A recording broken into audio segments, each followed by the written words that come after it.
Gospod Tanko, jaz bi vas nekaj prosila. Če se vi držite teme, gledajte, ne da se tu zajokcate kot nek mali otrok. Meni, oprostite, ne morem vam drugače reči. Vsi lahko imamo različna mnenja. Jaz nisem popolnoma nič prizadeta, če moji amandmaji, tako kot vaši, ne bodo podprti. Dajte se osredotočiti, vi se pa tu zajokate že nekaj časa, nočete sprijeti naših amandmajev, ničesar. Sem jaz kaj tega rekla?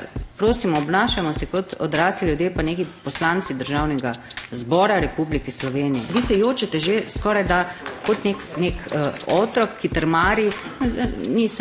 Ne moremo se tako obnašati. Vi se pa umirite, ker boste dobili opomin, ker nimate besede. No, drugi opomin poslancu Poglajno daj, ker se oglaša, ko nima besede. Naslednji ukrep je odvzem besede. Tako da toliko.